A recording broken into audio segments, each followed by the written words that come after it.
talks from the crypt. So in all of your travels, going to these places, haunted locations or, dark history locations, you've dumpster dove at a couple of these spots, right? You've built a collection over time of, things that are kind of, some are morbid, but some are actually quite funny. Like dentures and cigarette butts. Yeah.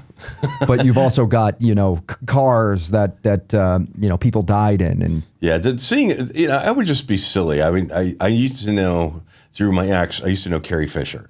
And so we were sitting with Carrie Fisher and she gets up and there's a cigarette butt there. I was like, that's funny. I love famous people, and it's a hoot. And I think it was like I grabbed it for myself. I didn't do it like one day. I did it because I wanted it.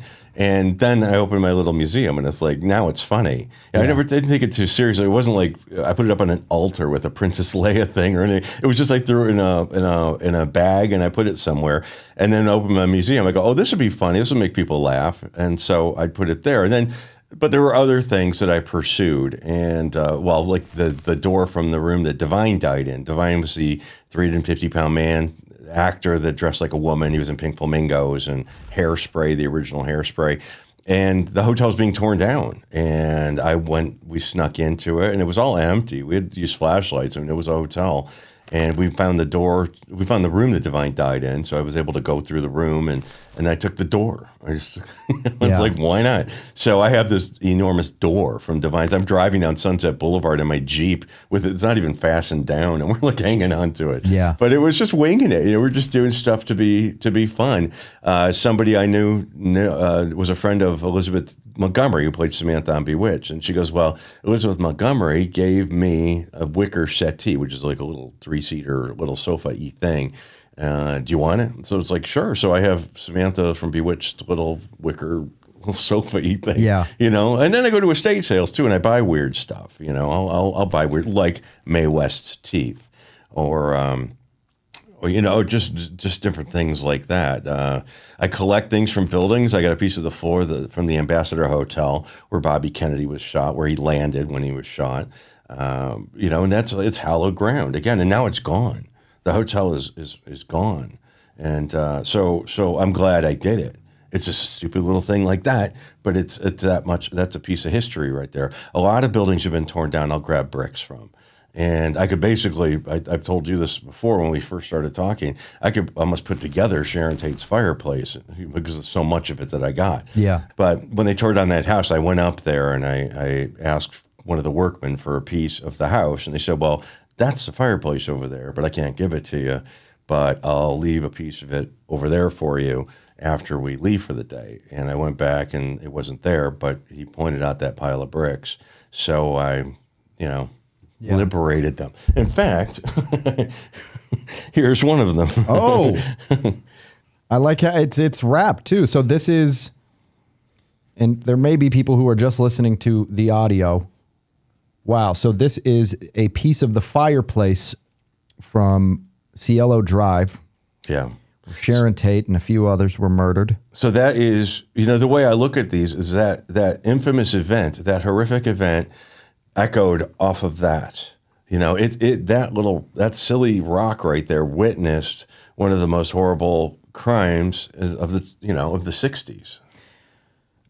And where it all happened was in front of the fireplace, right? Like the couch with the American flag draped over the back of it was sitting in front of the fireplace, correct? Right. Sharon and Jay were in the house. The others were outside.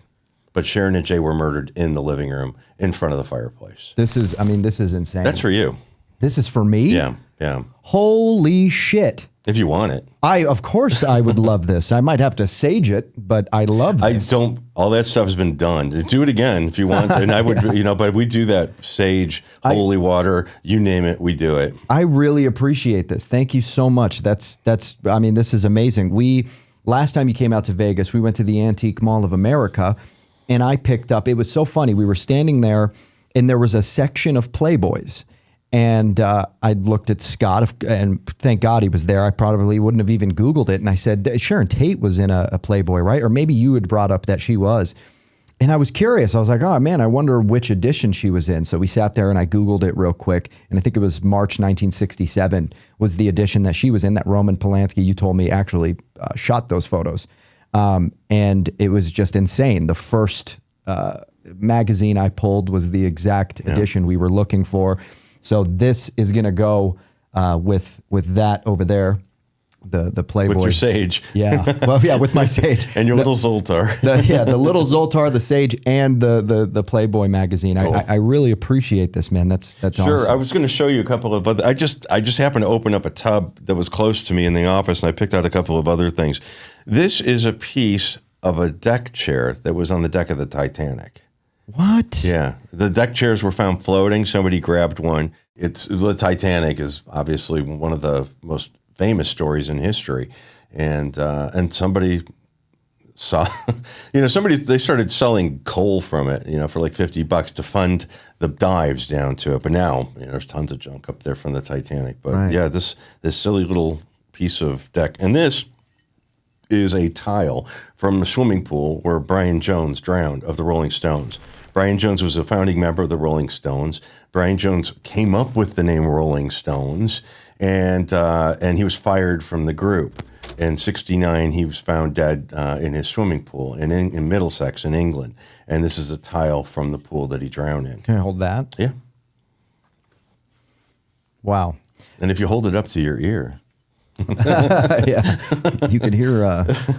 No, it's terrible. But, now that I acquired through the fan club. The fan club were raising money.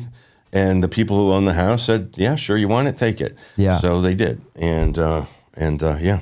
Yeah, that's honestly incredible. They're numbered. There were only 320 of these things that were sold. I think I paid $100 for it, and this was when I was in England. So it was about 25 years ago or something. Yeah, $100 then was like £1,000. At 100 pounds, it was too. Yeah, that was whatever.